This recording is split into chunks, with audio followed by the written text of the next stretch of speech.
सो hello दोस्तों, welcome back to my YouTube channel arts with Sabni के channel पे आप लोगों का स्वागत है। तो जैसे कि कल मेरा वीडियो आया था आप लोगों के लिए क्लास 6 की हिस्ट्री लेकर आया था, जो कि ओनली ऑन फर्स्ट चैप्टर का था। उसी तरीके से आज मैं आप लोगों के लिए लेकर आई हूँ क्लास 6 की ज्योग्राफी। और ज्योग्राफी का मैंने 2 चैप्टर इसमें सेलेक्ट किया है, जो है हमारा chapter number 1 and chapter number 2। और तो अभी हम स्टार्ट करेंगे चैप्टर नंबर 1। ठीक है, तो जो हमारा चैप्टर नंबर 1 का नेम है पृथ्वी ग्रह के रूप में। इसमें मुझे टोटल ज़्यादा नहीं एमसीक्यूज मिले, सिर्फ 18 एमसीक्यूज ही मिले हैं, तो हम लोग उसी को सॉल्व करेंगे। ठीक है, तो हमारा फर्स्ट क्वेश्चन, चलिए आज का टुडे फर्स्ट क्वेश्चन है हमारा कि सूर्य किस प्रकार का पिंड है। सूर्य किस प्रकार का पिंड है, तो बताइए क्या सूर्य एक ग्रह है, तारा है, उपग्रह है या धूमकेतु है। तो हमें पता है कि सूर्य ना ही ग्रह है, ना ही ये उपग्रह है, ना ही ये धूमकेतु है। सूर्य एक तारा है। सूर्य क्या है? सूर्य एक प्रकार का तारा है। सेकंड क्वेश्चन है हमारा कि पृथ्वी किसकी परिक्रमा करती है। बहुत इजी क्वेश्चन आएंगे, आप लोग को लगेगा कि हाँ बहुत इजी है, लेकिन जैसे जैसे हम क्लास बढ़ाएंगे और डीपली एमसीक्यू सॉल्व करेंगे तो आपको लगेगा कि हाँ ठीक है, और हमने पढ़ा भी हुआ। और जैसे 6 क्लास क्या है, नॉर्मल जूनियर्स का ये, तो हमें ज़्यादा लग रहा है। ठीक है, पृथ्वी किसकी परिक्रमा करती है? चंद्रमा, मंगल, सूर्य या शुक्र। बहुत इजी क्वेश्चन था। पृथ्वी किसके चारों तरफ घूमती है? परिक्रमा करना मतलब चारों तरफ घूमना। किसके चारों तरफ घूमती है? तो वो जो होती है सूरज के चारों तरफ घूमते। तो सूरज हमारा क्या हो जाएगा? राइट आंसर हो जाएगा सूर्य। थर्ड क्वेश्चन है हमारा कि चंद्रमा किसका उपग्रह है। चंद्रमा ग्रह जो जो ग्रह दूसरे ग्रह की मतलब परिक्रमा करते हैं, उसे ही हम लोग क्या करते हैं? उसे ही हम लोग क्या कहते हैं? उपग्रह कहते हैं। तो चंद्रमा किसकी उपग्रह है? तो बताइए चंद्रमा किसके चक्कर लगाती है? तो हमें पता है जो चंद्रमा जो है वो किसका चक्कर लगाती है? पृथ्वी का चक्कर लगाती है। किसका चक्कर लगाती है? पृथ्वी का। तो चंद्रमा किसकी उपग्रह हो गई? पृथ्वी इसका राइट आंसर हो जाए। पृथ्वी की उपग्रह है चंद्रमा। नेक्स्ट क्वेश्चन है हमारा क्वेश्चन नंबर 4। हमारे सौर मंडल में सबसे बड़ी वस्तु क्या है? सबसे बड़ा क्या है? वस्तु भी बोल सकते हैं या फिर सबसे बड़ा ग्रह भी बोल सकते हैं ना, लाइक तारा। तो पृथ्वी सबसे बड़ा है या चंद्रमा सबसे बड़ा है या सूर्य सबसे बड़ा है या मंगल सबसे बड़ा है? तो कुछ लोगों का इसमें डाउट होगा कि पृथ्वी सबसे बड़ी है, लेकिन नहीं, पृथ्वी से भी बड़ा है सूर्य। सूर्य जो है वो हमारा पृथ्वी से भी बहुत ज़्यादा बड़ा है, इसलिए तो सबसे ज़्यादा दूर होने पर वो छोटा नजर आता है। तो इसका करेक्ट आंसर हमारा सूर्य हो जाएगा। ठीक है, नेक्स्ट है हमारा इजी क्वेश्चन है, नीला ग्रह कौन सा है? नीला ग्रह किसे कहते हैं? मंगल को, पृथ्वी को, शुक्र को या बृहस्पति को? तो इसका बिल्कुल नॉर्मल आंसर है हमारा पृथ्वी। क्या हो जाएगा इसका नॉर्मल आंसर है हमारा? क्या? पृथ्वी। क्योंकि पृथ्वी पर 71% हमारा क्या? पानी मिलता है। पानी की वजह से अगर आप आसमान से इसको देखते हैं तो ये हमारा नीला ग्रह, नीला बिल्कुल नजर आता है, नीला ग्रह के नाम से इसलिए इसको जाना जाता है। ठीक है, नेक्स्ट है हमारा 6 नंबर क्वेश्चन कि पृथ्वी जल से कितने भाग ढकी है। पृथ्वी जो है पानी, पृथ्वी पर पानी कितने परसेंट है? मैंने अभी जस्ट आप लोगों को बताया, तो इसका डायरेक्ट आंसर हो जाएगा 71%। कितना परसेंट पानी है हमारा? 71%। उसके बाद आ जाते हैं हम लोग अलग अलग ग्रहों के बारे में। आप लोग बताना कि टोटल ग्रहों की संख्या कितनी है, मुझे कमेंट में जरूर बताना। और इस क्वेश्चन का चलिए आंसर देखते हैं कि सूर्य के सबसे निकट ग्रह कौन सा है, यानी कि सबसे पास। सूर्य के सबसे पास कौन सा ग्रह है? पृथ्वी, बुध, शुक्र या मंगल? तो बहुत इसका नॉर्मल इजी आंसर है बुध। लेकिन इस बार हम लोग कई बार कंफ्यूज हो जाते हैं, निकट है, सबसे पास कौन सा, सबसे दूर कौन सा। तो इसलिए आप लोग को याद रखना है कि सबसे निकट यानी कि सबसे पास जो है वो हमारा कौन सा ग्रह है? बुध ग्रह है। सबसे पास क्या है? बुध ग्रह है। ठीक है, उसका नेक्स्ट हमारे कि सूर्य से सबसे दूर कौन सा? सबसे फार फार यानी कि दूर में सबसे ज्यादा दूर कौन सा ग्रह है? तो दूर जो है हमारा सबसे ज्यादा ग्रह वो वरुण है। कौन सा ग्रह है?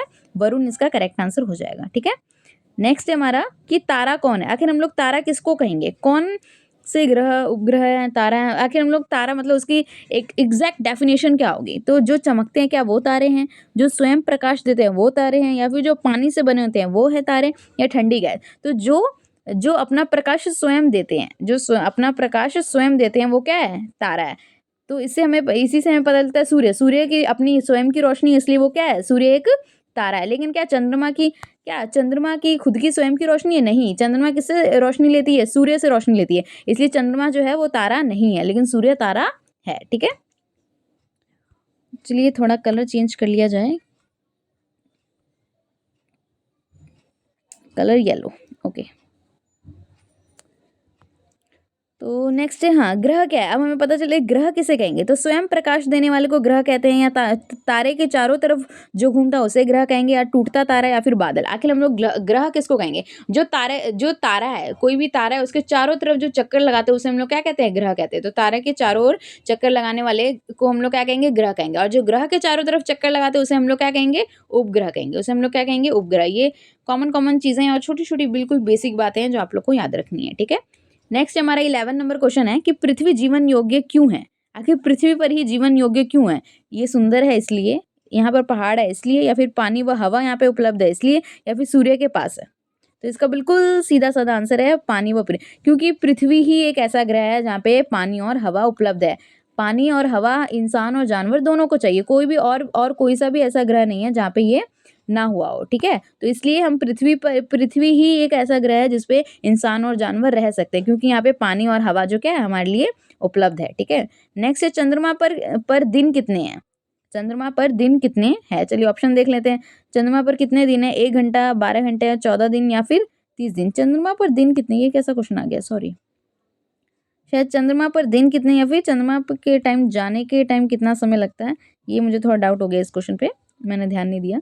ओके, मैं इसको बाद में देखती हूँ, ठीक है।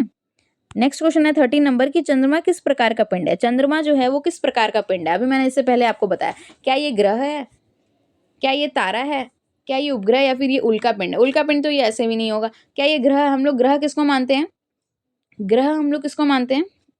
जो तारा के चारों तरफ चक्कर लगाए। तो चंद्रमा तारा की तरफ चक्कर नहीं लगाते। और तारा हम लोग किसको मानते हैं? जिसके पास स्वयं की रोशनी हो। तो क्या चंद्रमा के पास स्वयं की रोशनी नहीं, लेकिन हम लोग इसको उपग्रह कहेंगे। उपग्रह हम लोग किसको कहते हैं? जो ग्रह की परिक्रमा करता है। जैसे पृथ्वी की परिक्रमा कौन करता है? चंद्रमा करती है, इसलिए उपग्रह इसका करेक्ट आंसर हो जाएगा।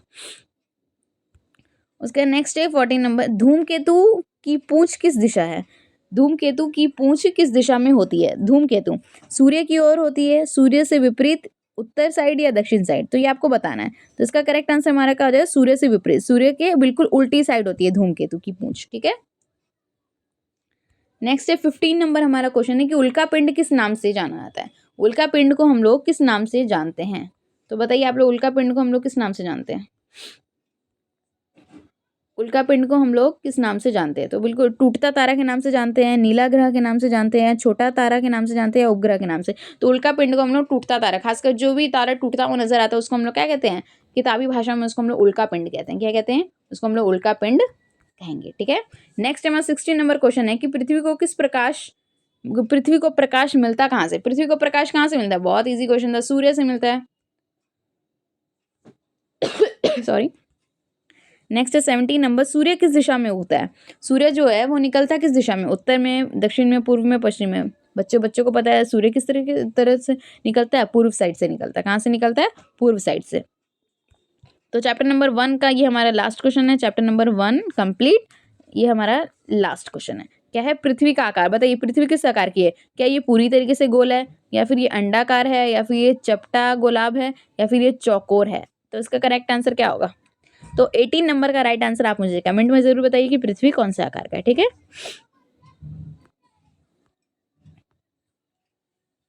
चलिए तो स्टार्ट किया जाए 17 नंबर। तो ये अब हमारा स्टार्ट होता है चैप्टर नंबर 2। अब हमारा क्या स्टार्ट होता है? चैप्टर नंबर, अरे सॉरी, तो अब हमारा स्टार्ट होता है चैप्टर नंबर 2 जिसका नाम है ग्लोब व रेखाएं। चैप्टर नंबर 2 का नाम क्या है? ग्लोब व रेखाएं। तो इसमें हम लोग टोटल 17 क्वेश्चंस को करेंगे। हमने 18 चैप्टर 1 से किया और 17, और ये दोनों ऐड करके हमारा टोटल एमसीक्यूज हो जाएगा 35, ठीक है।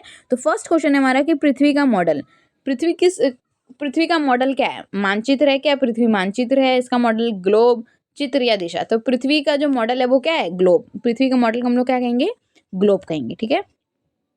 नेक्स्ट क्वेश्चन है कि भूमध्य रेखा पृथ्वी को कितने भागों में बांटती है? भूमध्य रेखा जो है वो पृथ्वी को कितने भागों में बांटती है? क्या 3, 2, 4 या 5? तो इसका करेक्ट आंसर जो हो जाएगा, भूमध्य रेखा पृथ्वी को 2 भागों में बांटती है। भूमध्य रेखा पृथ्वी को कितने भागों में बांटती है? 2 भागों में बांटती है, ठीक है। उसका नेक्स्ट है हमारा क्वेश्चन नंबर 21 कि भूमध्य रेखा का मान कितना है? भूमध्य रेखा कितने डिग्री पर ये करती है? भूमध्य रेखा कितने डिग्री का है, यानी कि उसका मान क्या है, इसकी वैल्यू क्या है, कितने डिग्री? 90 डिग्री, 0 डिग्री, 45 डिग्री या 180 डिग्री? तो इसका राइट आंसर हो जाएगा हमारा 0 डिग्री। क्या हो जाएगा? 0 डिग्री। भूमध्य रेखा जो है उसका वैल्यू क्या हो जाएगी? 0 डिग्री हो जाएगी, ठीक है। 22 नंबर क्वेश्चन, अक्षांश रेखाएं किस दिशा में होती है? अक्षांश रेखाएं किस दिशा में होती है? उत्तर, दक्षिण, पूर्व, पश्चिम, तिरछी या फिर गोल? अक्षांश रेखाएं बताइए। अक्षांश रेखाएं कैसी होती है? एक जो हमारा पृथ्वी पर एक लाइन होता है वो एक ऐसा ऐसा होता है ना, और एक हमारा ऐसे ऐसे होता है। तो बताइए अक्षांश रेखाएं कौन सी होती है और देशांत रेखाएं कौन सी होती हैं? तो पूर्व से पश्चिम की जो ओर जा रही है, तो ये यानी कि पूर्व से पश्चिम, ये चीज, ये वाली जो रेखाएं हैं ये हमारी क्या है? अक्षांश रेखाएं। और ये वाली जो हमारी रेखाएं हैं ये हमारी जो होती हैं वो देशांतर रेखाएं होती हैं, ठीक है। तो ये आपको याद रखना है, ये पृथ्वी वाला आपने बनाया होगा। उसके बाद देखो वही सेम चीज़ भी, देशांतर रेखाएं कहाँ है, अभी मैंने जस्ट आपको क्लैरिफाई किया, एक्सप्लेन किया कि उत्तर दक्षिण हो जाएगा इसका, ठीक है।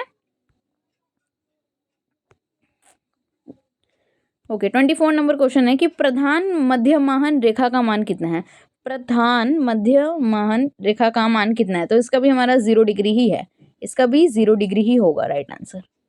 उसका है कि 25 अक्षांश रेखाएं कुल, अक्षांश टोटल अक्षांश, ये हमारा ऐसे पृथ्वी है, ठीक है। मैं चलिए इसको कलरफुल, एक तो ऐसे ऐसे होता है हमारा, ये हमारे का अक्षांश रेखाएं हैं। उसके बाद ये जो हमारा होता है ऐसे ऐसे, ये हमारी होती है देशांतर रेखा। तो टोटल ये वाला जो है, ये वाला जो हम ऐसे जो सीधा है ऊपर से नीचे आ रहा है, वो जो अक्षांश रेखा है उसकी संख्या कितनी होती है। तो यहाँ पे 90, 180, 160 या फिर अनगिनत, यहाँ पे अनगिनत दिया हुआ। आई थिंक मुझे डाउट लग रहा है इस क्वेश्चन में, मुझे इस क्वेश्चन में डाउट लग रहा है आप लोग 90 या 180 होगा, मैं हमेशा इस क्वेश्चन में डाउट रहता है। तो आप इस क्वेश्चन को मुझे कमेंट में बताना है, ठीक है। इस क्वेश्चन को मेरे को कमेंट करके बताना कि कौन सा इसका राइट आंसर है, ठीक है। इस ऑप्शन में कोई राइट आंसर है, अनगिनत का इसका राइट आंसर है। उसका नेक्स्ट है 26 नंबर, ग्रेट सर्कल कौन है। ग्रेट सर्कल किसे कहा जाता है, कर्क रेखा को, भूमध्य रेखा को, मकर रेखा को या फिर प्रधान महान रेखा को। तो ग्रेट सर्कल जो कहा जाता है वो भूमध्य रेखा को कहा जाता है, क्योंकि वो बिल्कुल बीच से जाती है, ग्रेट सर्कल उसको कहा जाता है, ठीक है।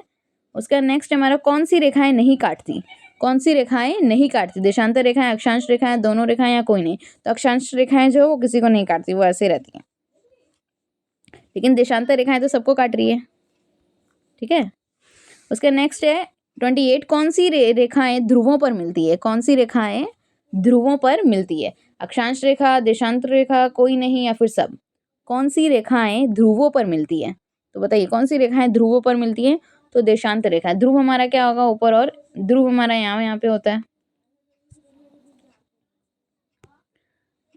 29 नंबर क्वेश्चन, ग्रीनविच कहाँ है। ग्रीनविच रेखा भी होता है, ग्रीनविच जो है वो कहाँ पे, इंग्लैंड में। ग्रीनविच के नाम पर, ग्रीनविच एक जगह है जो इंग्लैंड में है, और इसी के नाम पर इस एक टाइम लाइन का भी नाम रखा गया ग्रीनविच, जिसकी वजह से टाइम निर्धारण करते हैं। देखिए समय निर्धारण में उपयोग, समय निर्धारण में किस चीज़ का उपयोग करते हैं, अक्षांश रेखाएं का, देशांतर रेखाएं का, सीमा का या कोई नहीं। तो हम लोग देशांतर रेखाएं से समय के बारे में पता करते हैं कि कितना समय हो रहा है, इसी की वजह से ही 24 घंटे जो भी आज हम टाइम देखते हैं इसी की वजह से जाना जाता है। 31, कर्क रेखा किससे होकर गुजरती है। कर्क रेखा जापान से होकर, भारत से होकर, श्रीलंका से होकर या रूस से होकर। तो ये तो बात तो पता ही है, भारत से होकर। और बताइए इससे रिलेटेड एक और क्वेश्चन मैं आपसे पूछती हूँ, बताइए भारत के कितने राज्यों से होकर गुजरती है। भारत के कितने राज्यों से होकर कर्क रेखा गुजरती है, ये आप मुझे कमेंट में बताओ।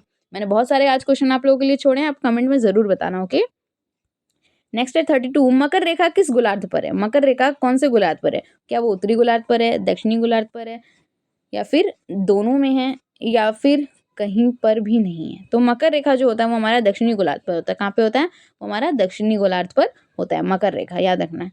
उत्तरी ध्रुव अक्षांश, उत्तरी ध्रुव जो अक्षांश होता है वो कितने डिग्री पे होता है, 90 डिग्री। कितने डिग्री पे, 90 डिग्री। लेकिन दक्षिणी ध्रुव अक्षांश जो होता है वो भी 90 डिग्री पे होता है, लेकिन वो साउथ में होता है। वो कहाँ पे होगा, साउथ में। ये एस और एन का आप लोगों को याद रखना है।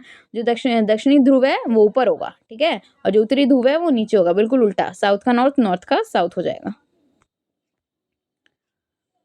उसके बाद नेक्स्ट है हमारा, ओके लास्ट क्वेश्चन है आज का 35 नंबर, कि सभी देशांतर रेखाएं कहाँ मिलती हैं। सभी देशांतर रेखाएं कहाँ मिलती है, भूमध्य रेखा पर, ग्रीनविच पर, ध्रुवों पर या फिर कहीं नहीं। तो सभी देशांतर रेखाएं जो हमें मिलती है ध्रुवों पर मिलती है। कहाँ पे मिलती है, ध्रुवों पर मिलती है। तो ये था आज का हमारा टोटल 35 क्वेश्चन।